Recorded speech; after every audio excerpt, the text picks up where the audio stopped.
Iran America piece deal పై ప్రపంచవ్యాప్తంగా ఆసక్తి నెలకొంది. ఈ సందర్భంగా ట్రంప్ మెత్తపడ్డారా, ఇరాన్ ఒక అడుగు వెనక్కు వేసిందా అనేవి చర్చనీయాంశాలుగా మారాయి. 107 రోజుల పాటు కొనసాగిన ఈ సంక్షోభానికి తాజా ఒప్పందం ఎంతవరకు ముగింపు పలికిందో తెలుసుకునేందుకు ఆసక్తి చూపుతున్నారు.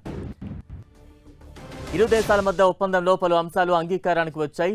ఒప్పందంలోని నిబంధనల విషయానికి వస్తే లెబనాన్ సహా ఇరాన్ మిత్రపక్షాలపై తక్షణం యుద్ధాన్ని నిలిపివేయాలని ఇరాన్ ఫస్ట్ కండిషన్ పెట్టింది.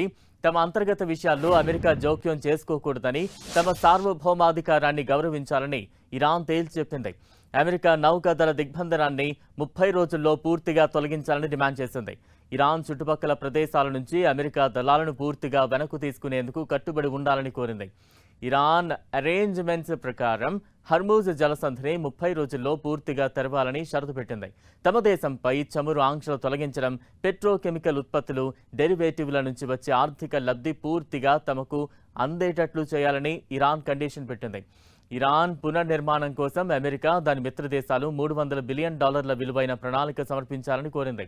అణు అంశాలపై ఒప్పందానికి అమెరికా విధించిన ప్రాథమిక, ద్వితీయ శ్రేణి ఆంక్షల తొలగింపునకు ఐక్యరాజ్య సమితి IAEA బోర్డ్ ఆఫ్ గవర్నెన్స్ తీర్మానాలను తొలగించేందుకు 60 రోజుల పాటు చర్చించాలని ఇరాన్ కోరింది.